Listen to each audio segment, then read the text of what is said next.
En este video usted se va a informar de lo que piensa un representante de la joven generación de pastores evangélicos argentinos sobre la pandemia a la luz de las Sagradas Escrituras.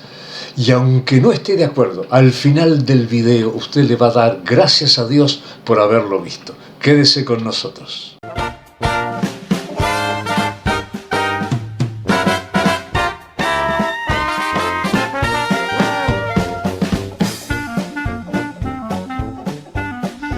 Los amigos entendidos de Pancho Martel. Los entendidos resplandecerán.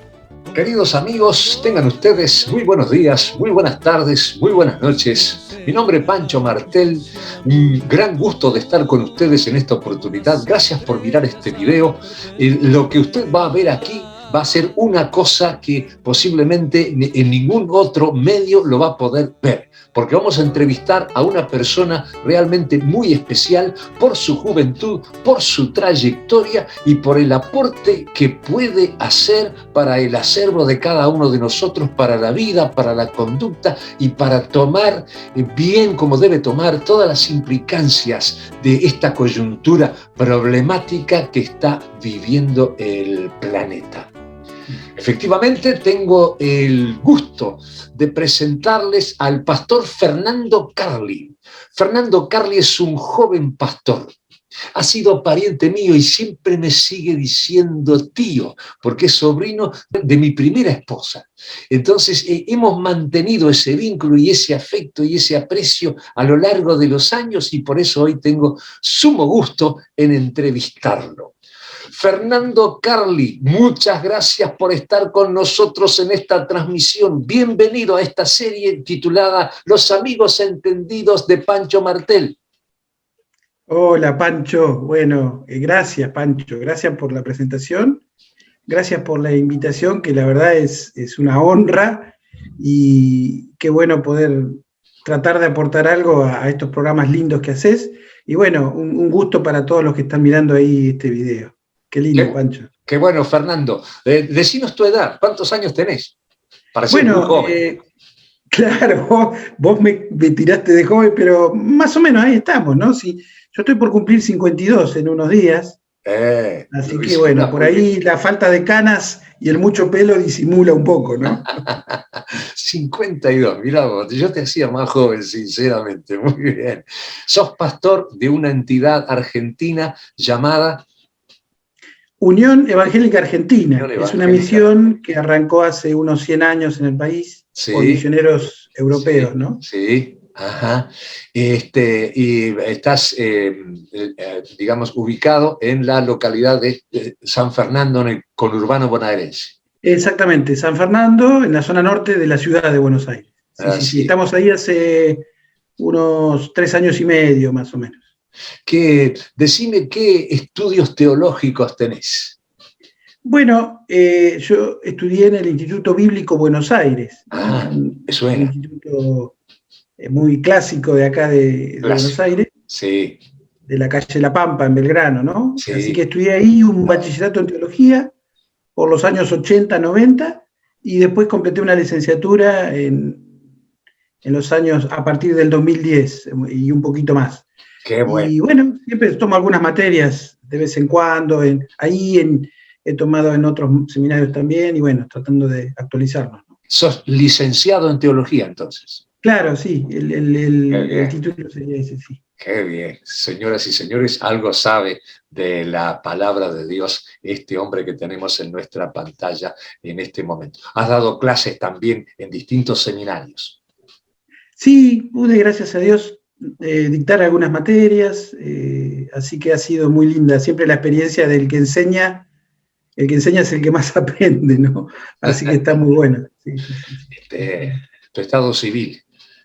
Bueno, mi esposa se llama Karina, estamos casados hace unos 18 años, tenemos 2 hijitas adolescentes de qué 14 y 16.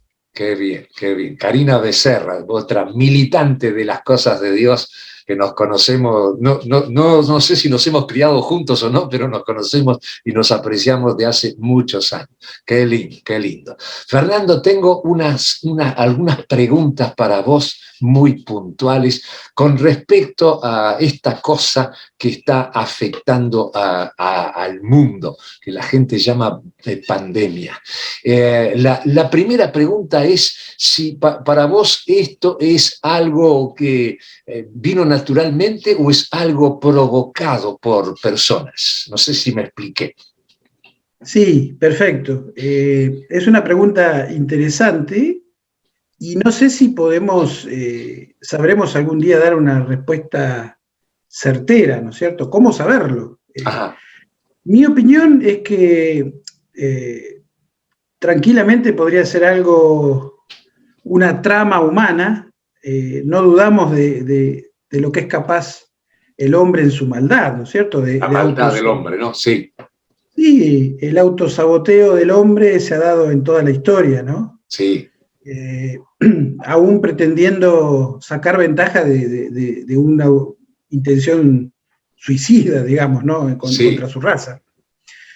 De hecho, Stephen Hawking decía, ¿no?, que una posibilidad para el fin del mundo era esta, ¿no?, de que hubiera algún virus creado en un laboratorio que se escape de las manos y produzca una pandemia irreversible. Y bueno, él habló de varias cosas. Ah, sí, él dijo eso. Sí, él hablaba de esto, hablaba de la invasión de extraterrestres. Bueno, tuvo varias fantasías. El famoso parapléjico inglés que vivía en una silla de ruedas que movía solo 2 dedos o algo así, ¿no? Exactamente, un hombre que era dotado por un don de Dios especial. Lástima que no lo reconoció, ¿no? Sin duda. Claro. Movía 2 dedos nomás, una cosa así. Murió hace pocos años. Exactamente, sí. Pero el tema es que, aunque en lo personal, y respondo mi opinión, ¿no? Sí. No vamos a saber si es algo tramado por el ser humano. Mi opinión es que esto es algo más bien natural. Hasta que no se compruebe lo contrario, uno tiene que escuchar un poco las versiones oficiales, que vino por un contagio de un animal a un ser humano. Y bueno, uno sabe que en la historia ha habido muchas pandemias, ¿no? Y no tenemos un argumento racional para decir que en esta oportunidad no es causada por algo natural. Ajá. Lo cual sí nos lleva a pensar que por supuesto causa un efecto más grande que las otras, porque el mundo ya está más globalizado, más conectado, somos una tribu global y las fichas del dominó caen más rápido, ¿no es cierto? Ahora, lo que sí me gusta remarcar es que, en definitiva, el origen está sujeto a un Dios soberano, ¿sí? O sea, esto no es que a Dios se le escapó la tortuga, o qué pasó, algo pasó en el mundo, no. La Biblia nos habla de un Dios creador que sustenta todas las cosas y que está gobernando los detalles de la historia. Entonces, no perdió el control. No, nunca lo pierde. Él es soberano, él no solamente sabía de esto, sino que está detrás de esto en una manera, lo cual no es decir que Dios nos envía cosas malas, ¿no? Tampoco es decir que Dios castiga, porque creo que el castigo divino, si nos tendría que venir, no nos viene por una pandemia, tendríamos que estar ya todos incinerados, pero vino en Jesucristo el castigo de Él, ¿no es cierto? Hace 2000 años, y eso es un alivio para nosotros. Pero cuando uno lee, por ejemplo, el primer libro de la Biblia, Génesis, ¿no? Sí. Uno ahí ve claramente la realidad de que Dios hizo todo perfecto, y uno contrasta con el mundo en que estamos y qué pasó, algo no funciona, ¿no? Ajá. Pero la gran causa siempre es la caída del hombre. El hombre se rebeló con su creador y causó lo que vemos, ¿no? Un desajuste en su relación criatura-creador. Un desajuste en su relación criatura-criatura, ¿no? Como en el caso de la primer pareja. Ajá. Vemos que después que desobedecieron, ¿no? Por ese fruto que comieron, el hombre enseguida le echó la culpa a la mujer, ¿no? Sí. La mujer que me diste, le echaba la culpa a Dios, ¿no? Y ahí se dieron cuenta que estaban desnudos y bueno, se quebró esa armonía absoluta que había entre ellos. Y también se quiebra la relación del hombre con el resto de la creación. Ajá. Es interesante. Por ejemplo, lo vemos en el tema del trabajo, ¿no? El hombre tenía que labrar la tierra, o sea, el trabajo era una bendición de Dios, Ajá. pero después de la caída, Dios le dice, ahora la tierra está maldita, entonces no te va a rendir como debió ser. Ahora te cuesta el trabajo, te cuesta labrar la tierra. Ajá. Y la creación está tocada, está alterada por el pecado mismo de los seres humanos, ¿no? Entonces, Ajá. de ahí sale la explicación de las grandes catástrofes naturales que escapan a la acción humana, pero que vienen por vivir en un mundo caído, ¿no? Y una pandemia podríamos situarla dentro de esa óptica. Ajá. Eso me llevaría a una segunda pregunta, Fernando, y es la siguiente. ¿A vos te parece que se puede hablar de una conspiración a nivel mundial que haya producido esta porquería, o eso es simplemente una paranoia de alguna gente trasnochada? Bueno, inicialmente vuelvo a responder de la misma manera que la primera pregunta, ¿no? No lo vamos a saber. Ahora, no lo vamos a saber. Si fuera así, no me sorprendería. Insisto que la maldad humana es capaz de cualquier cosa, ¿no? Ajá. El peor enemigo del hombre es el propio hombre. Alguien dijo por ahí que el hombre no vaya y colonice el espacio porque lo echa a perder. Por favor, ¿no? Alguien habló de el hombre lobo del hombre, ¿no? Lobo. Tremendo. Sí. O sea que para vos hay una posibilidad de que esto sea una conspiración. Claro, hay una posibilidad.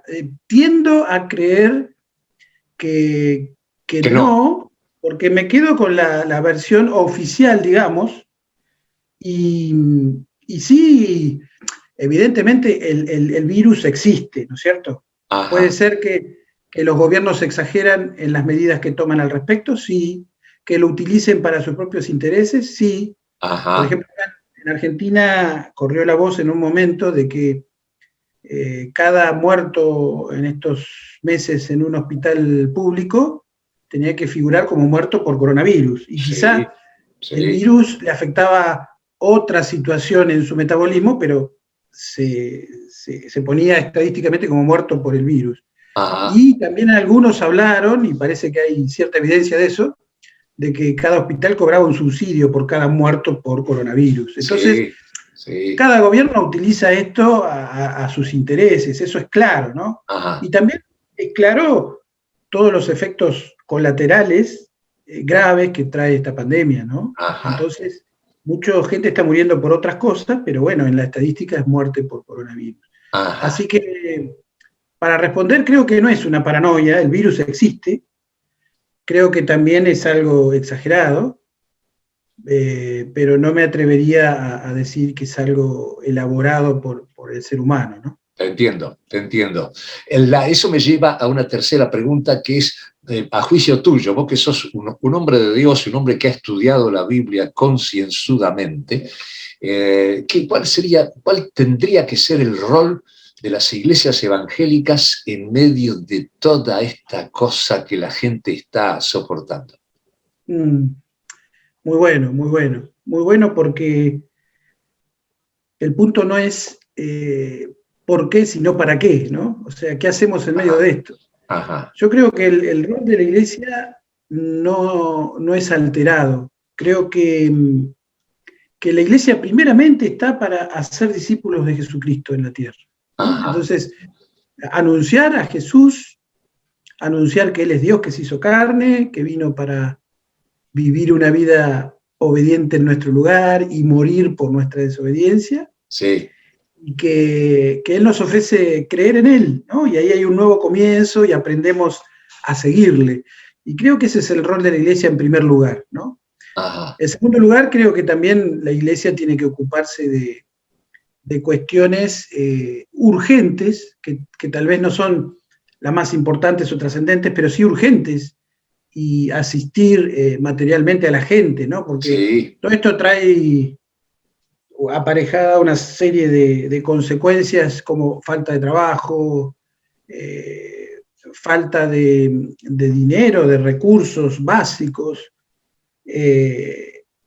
falta de resiliencia también. Entonces, hasta en el aspecto del ánimo y de la psicología, la iglesia tiene que asistir. Hay mucho trabajo para la iglesia, ¿no? Mucho aislamiento de la gente, mucho miedo, mucha soledad de las personas agonizantes, en fin, ¿no? Algunas cosas muy, muy bravas. Sí. Ahora, hay una cosa interesante.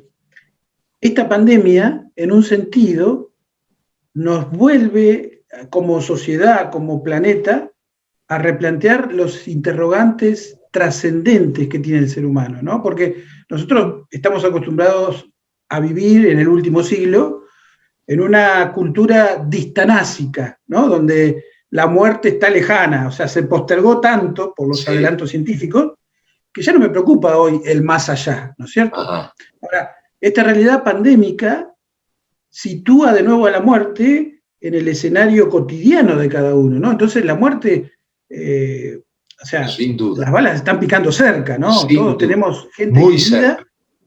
claro, que la ha pasado muy mal con el virus o que incluso ha fallecido, ¿no? Entonces, esto nos vuelve a plantear, bueno, la vida no es para siempre acá, o como la conocemos, ¿no? Y tenemos que prepararnos para la eternidad. Y ahí es donde como cristianos, como iglesia, tenemos la respuesta de la esperanza de la resurrección para los que creemos en Jesús, ¿no? Eso hay que levantar esa bandera.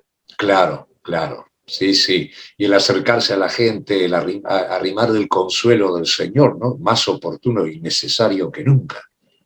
¿Sabés, Pancho, que gracias a Dios, yo siempre digo, es gracia de Dios, porque lo que uno hace es muy poquito, es una gota en el océano, ¿no? Sí. Como decía Teresa de Calcuta, pero bueno, tiene que estar esa gota nuestra, ¿no? Cierto. En la iglesia donde estamos yendo semana a semana a gente que vive en situación de calle y les preparamos viandas, les llevamos una palabra de aliento. Qué bien. Hemos podido, digamos, internar un par de personas en un centro de rehabilitación. Ajá. Y estamos también armando cajas para asistir con alimentos, con elementos de higiene a familias, y eso es algo que me parece que acá en Argentina cada vez va a ser más necesario que la iglesia lo haga, ¿no? Sin duda que sí. Lamentablemente, vos tenés toda la razón del mundo, cada vez va a ser más necesario que la iglesia haga eso. ¿A vos te parece, Fernando, vos que estudiaste, si tenés una licenciatura en teología, una de las implicancias de eso es que sos conocedor de la escatología, o sea, el estudio de escatología bíblica, lo que la Biblia dice sobre los últimos acontecimientos del planeta? ¿A vos te parece que, por ejemplo, un tema que a mí me preocupa, las vacunas, el show de las vacunas, ¿a vos te parece que el asunto de las vacunas tiene alguna relación con la marca de la bestia de Apocalipsis capítulo 13 y siguientes, o no tiene nada que ver? Bueno, Pancho, te tengo que aclarar que no soy experto en escatología, ni mucho menos, ¿no? O sea, es un tema porque estudiar Biblia, estudiar teología es algo que nunca terminamos de hacer, ¿no es cierto? Así es, así es. Y cuando empezamos a darnos cuenta que hemos aprendido cosas es cuando más nos damos cuenta que cuanto más sabemos de la Biblia, más conscientes de nuestra gran ignorancia somos. Totalmente. Así que, por ejemplo, un referente que me gusta leer sobre esa literatura apocalíptica es Juan Stam, ¿no? El misionero que fue misionero en Costa Rica.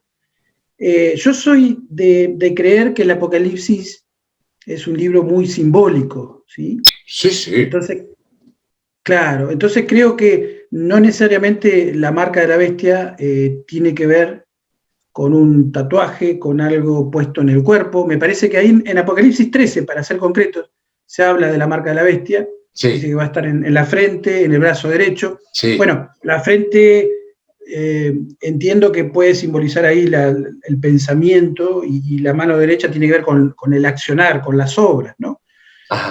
Mi interpretación es que la marca de la bestia no tiene que ver ni con un chip, ni con una vacuna, la vacuna en realidad no nos condena. No es que, por ejemplo, mi mamá, que es grande, se vacunó y no es que está condenada delante del Señor por haberse vacunado. Claro. Creo que no tiene que ver, ¿no? Ajá. Con la marca de la bestia. Creo que la marca de la bestia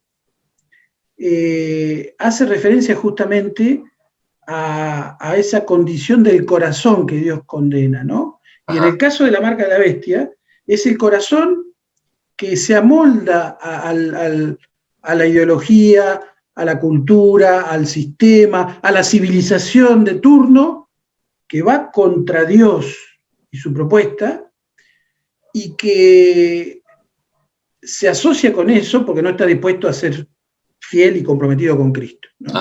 Entonces, ¿quiénes son los que no son marcados? Los que van contra el sistema, ¿no? Y son fieles a Cristo, cueste lo que les cueste, ¿no? Cristianos que son perseguidos. Tengamos en cuenta que en este momento es cuando más cristianos perseguidos hay en toda la historia. Sí, sí, sí. La cosa se viene. Y un momento en que las iglesias, yo no sé, yo vivo en el Uruguay, norte de Uruguay, límite con Brasil, como vos sabés. Vos vivís en Buenos Aires, en realidad vivís en Capital Federal, lo que antes se llamaba Capital Federal, y me imagino que ahí las condiciones de las iglesias son tan limitadas como acá, en cuanto a que nos están marcando el paso de cerca, restringiendo lo que han dado en llamar el aforo. Acá hay, de hecho, una prohibición de hablar, de tener actividades para niños. No es explícita, pero está. Entonces empezamos a sufrir una presión que yo creo que va a ir en aumento, ¿no? Sí, sí, yo creo que sí. Creo que también son momentos que son oportunidades para la Iglesia. La Iglesia siempre funcionó mejor bajo presión. Por ejemplo, Hechos. Es cierto Dios, eso. La Iglesia no quiere salir, Dios la empuja con una persecución. Tal cual, tal cual. Así pasó en el libro de los Hechos. Claro. Ahora, para cerrar un poco lo de Apocalipsis, ¿no? Yo creo que también el Apocalipsis no fue escrito para dar miedo a la gente o crear sensacionalismo al leerlo. No es un libro amarillo, ¿no? Importante eso lo que decís. Claro, y creo que la idea es, a través de visiones ahí, dejar en claro que la victoria es del pueblo de Cristo, porque la victoria y la salvación pertenece a nuestro Dios soberano, sentado en el trono, y al Cordero, a Jesús su Hijo, ¿no? Entonces, el pueblo de Dios, por más que pase por persecución, odio, hostilidad, va a ser fiel, porque esas otras, somos fieles porque Él nos sostiene, nos preserva, ¿no? Y va a vencer, y la victoria es del pueblo de Dios. Sin duda. Creo que no hay claves tampoco, no, me cuesta creer que el Apocalipsis haya sido escrito como una cosa secreta que recién en los últimos tiempos se va a dilucidar, ¿no? De hecho, los primeros siglos los cristianos creían que el 666 tenía que ver con un emperador, ¿no? Hay una cuestión de numerología ahí, codificar el número, y daría Nerón, que fue un emperador que persiguió a los cristianos, ¿no? con furia. Después los reformadores hablaron de que el papado era el anticristo, y bueno, se han escuchado muchas cosas, ¿no?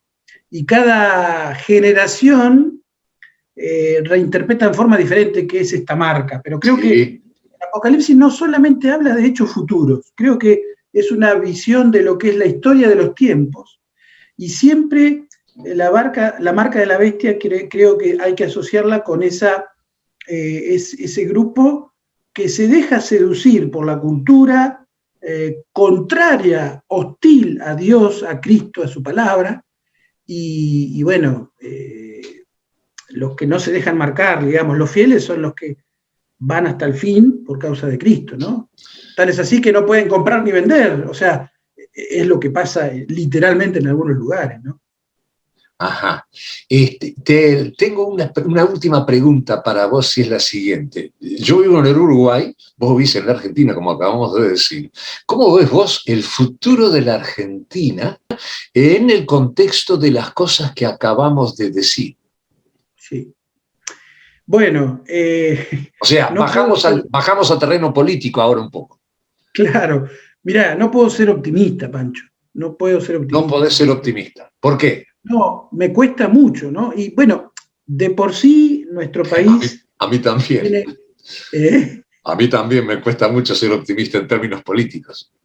Sí, de por sí el país viene en caída libre ya hace muchas décadas, yo diría más de medio siglo, y siempre reconstruir algo lleva más tiempo que demolerlo, y acá se viene demoliendo desde hace rato, ¿no? Pero no estamos hablando de la cuestión económica, que es a la que la gente lo reduce. Acá no hay una cuestión de bolsillo, acá hay una cuestión de valores, de moralidad, de ética, y la verdad que en ese sentido el país está en una decadencia muy, muy evidente, ¿no? Muy pronunciada, cierto. Muy pronunciada. Y es complicado. Mis propias hijas adolescentes me dicen, papá, nos queremos ir del país, tienen 15 años, es lo que escuchan. Es lo mirá que escuchan. Mirá vos. Entonces, no soy optimista, pero sí tengo esperanza, porque creo que Cristo es nuestra esperanza, es la esperanza para el país, y creo que el cambio viene a partir de personas individuales que entregan su vida a Cristo, familias que reconocen a Cristo, comunidades de fe que viviendo una espiritualidad auténtica sí pueden influir en la sociedad. Entonces, es como un sentido contrariado que uno tiene, ¿no? Humanamente uno no es optimista, pero uno tiene esa esperanza en el Señor, sabiendo que la Biblia te dice que solamente todo va a estar bien, bien en serio cuando Cristo regrese, ¿no es cierto? Así que este mundo está cada vez más estropeado, ¿no es cierto? Porque el mismo ser humano lo estropea. ¿Querés decir que, aunque no creés que la marca de la bestia sea una cosa literal, creés que el regreso de Cristo va a ser una cosa literal, o yo te entendí mal? Absolutamente. Cristo va a volver visiblemente en cuerpo, así como estuvo con sus amigos resucitados. Por supuesto que sí, claro que sí. Y eso puede ocurrir en cualquier momento, ¿no es cierto? Creo que las cosas están dadas para que ocurra ya, pero también podría postergarse porque solamente Dios sabe cuándo se va a dar, ¿no? Uno tiene que vivir preparado para que eso ocurra esta noche, ¿no? Claro. Y si Él no viene en nuestra generación, en poquitos años nosotros estamos con Él porque estamos yendo hacia Él, así que nuestro encuentro con Él es inminente. Tenemos que vivir a la luz de eso, ¿no? Y eso es lindo, eso es muy lindo, ¿no? Eso es una esperanza muy concreta. Qué bien. Pastor Fernando Carli, una última reflexión para la gente que está mirando esto y que está sufriendo las implicancias de esta cosa tan terrible. Yo creo que la pandemia lo que hace es delatar lo que ya hay en el corazón del hombre. ¿En qué sentido? ¿Viste esas películas apocalípticas? Por ejemplo, las de zombies. Cine catástrofe. El gran enemigo que acá me agarro de la ficción, ¿no? Pero se puede sacar... ¿Vos viste la película, cómo es Guerra Zombie? Plan, ¿cómo era? Z, ¿no? Plan Z. Z, sí. ¿La viste? Guerra Mundial. Sí, todas esas, no son mis favoritas, pero las veo de rato. Eso pero, por ejemplo, The Walking Dead. Propaganda de la OMS, Brad Pitt, un montón de cosas que después estaba... Bueno, en fin, no dije nada. ¿Qué ibas a decir? Es verdad. No, pero por ejemplo, The Walking Dead, ¿no? Que es una serie que muchos han visto seguramente. Walking Dead, muertos que caminan. Claro. La verdad que los muertos que caminan son bastante lentos. Para que te muerdan... y tenés que estar muy dormido, ¿no? Podés, digamos, armarte un perímetro de defensa y esquivarlos. Pero el propio enemigo del ser humano termina siendo el mismo ser humano dentro de la crisis, ¿no? Hay un libro que me gusta mucho que es una novela de José Saramago, el escritor portugués, ¿no? Premio Nobel de Literatura. Claro.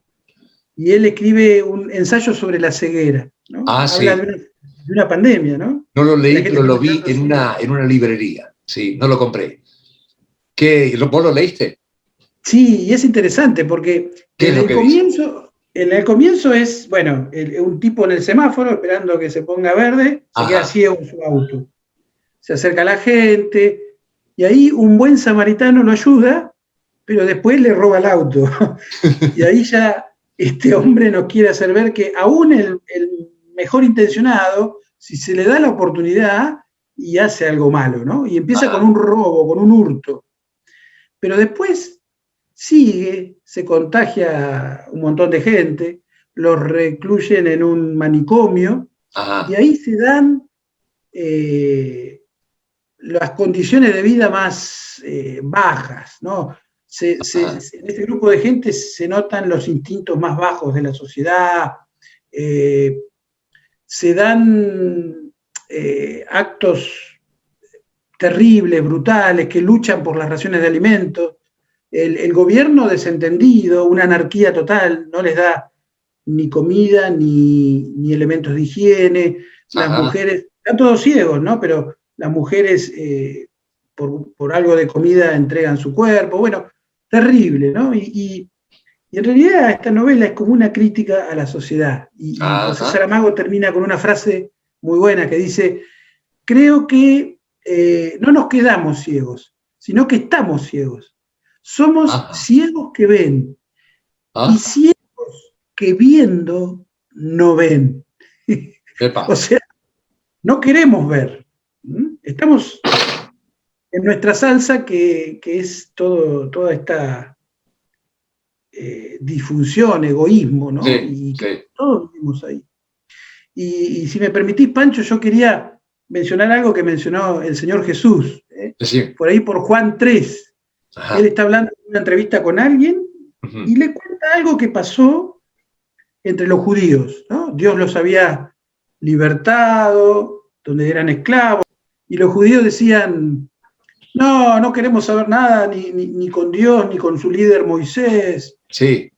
Y entonces Dios, por su pecado de rebeldía, envía unas serpientes que los pican, la gente envenenada empieza a morir. Entonces cuando se incendia la casa, vamos a buscar a Dios, ¿no? Moisés, hace algo. Sí.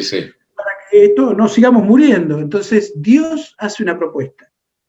Le dice a Moisés: hace una serpiente de bronce, colgala en un asta, y cuando alguien del pueblo es picado, mordido por una serpiente, tiene que mirar a ese asta y ahí va a ser sano. Entonces Jesús dice... Libro de Números, capítulo 21, si no me equivoco. Sí. Exacto, número 21. Y Jesús dice ahí en Juan 3, de la misma manera que fue colgada la serpiente para que el que la mire sea sano, así tiene que ser levantado, expuesto. Exactamente. Hijo del hombre, o sea, Jesús mismo, para que el que crea en él, el que lo mire con fe, sea salvo. Sí. ¿No? Juan 3, nosotros necesitamos ser salvos de todo esto que describe Saramago, ¿no? De nuestra ceguera, de nuestro egoísmo, de todas las cosas malas, ¿no? que tenemos adentro. Y la solución está en Cristo, en mirarlo a Él con fe, en abrazar lo que Él hizo por nosotros, y ahí recibir de parte de Dios un nuevo comenzar. Sí. Lo que decís está en Juan 3, versículos 14 y 15, que son los previos al 16, que dice que de tal manera amó Dios al mundo que ha dado a su Hijo unigénito para que todo aquel que en Él cree no se pierda, mas tenga vida eterna, ¿no? Exactamente. Juan... Pancho, sí. La gran pandemia es la que no queremos ver como seres humanos. Es la que tenemos desde el Edén. El pecado humano. Nuestra tendencia al mal. La tenemos acá adentro, ¿no? Sí, y nadie zafa ahí. Sí. Es una ponzoña, es un veneno.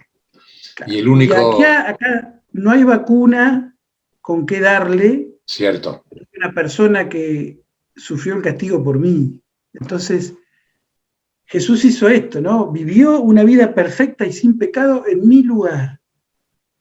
Y murió en sacrificio en mi lugar. Entonces, yo en Él tengo libertad, ¿no? Y cuando me identifico con Él por la fe, ya está. La picadora se fue y ya el virus no no me afecta más.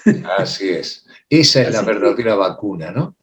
Es el Señor Jesús, que fue alzado bien alto, fue puesto bien alto para que la gente, mordida por la ponzoña de la serpiente, en una mirada de fe, como cantábamos aquella antigua canción, pudiera ver al Señor Jesús. Qué lindo que las personas que están mirando en el celular o en la PC en este momento, esto que estamos haciendo, puedan ejercer esa mirada de fe en aquel que sufrió esta ponzoña, que fue picado violentamente por este virus y que puede ofrecernos auxilio ahora. Mira vos. Así es, Pancho. Qué bien, qué bien. Pastor Fernando Carli, muy amable en acceder a esta invitación. Muchas gracias por tu tiempo, por el aporte de tu experiencia, no solamente de tu conocimiento académico de las Sagradas Escrituras, que es muy superior al mío. Yo soy simplemente bachiller en teología. Cuando yo me gradué en la misma institución que vos, la gente decía, Pancho va a chillar en teología. Y vos te has alzado con una licenciatura, un estudio realmente serio, que ahora te permite tener una visión mucho más bien informada, digamos, para meter la mano en el barro, para meterte en la necesidad concreta de esa gente que ustedes visitan de noche, que ustedes llevan esos implementos elementales. Me imagino que muchos de ellos en situación de calle, ¿no? Porque es lo que, qué sé yo, es lo que tenemos que hacer. Muchas gracias por tu tiempo, muchas gracias por tu gentileza. Te mando un gran abrazo y te dedico esas palabras del profeta Daniel, Daniel 12:3, que dice: los entendidos resplandecerán como el resplandor de la aurora, y los que enseñan la justicia a la multitud como las estrellas a perpetua eternidad. Gracias, gracias. La verdad, contento de poder compartir este ratito con vos, conversando de estas cosas. Y bueno, un honor. Te mando un abrazo desde acá, desde Buenos Aires, y un saludo a todos los que pueden ver este video.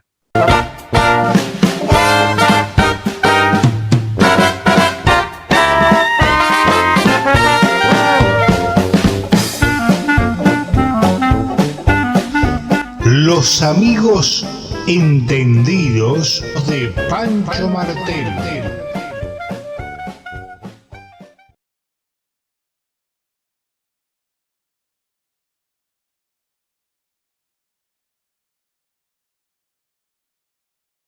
Los entendidos resplandecerán como el resplandor de la aurora, y los que enseñan la justicia a la multitud como las estrellas a perpetua eternidad.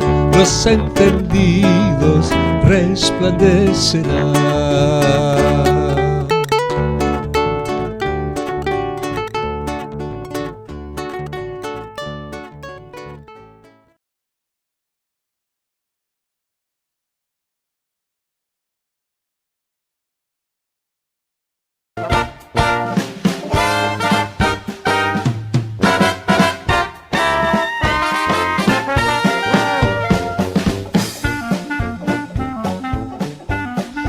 Los amigos entendidos de Pancho Martel.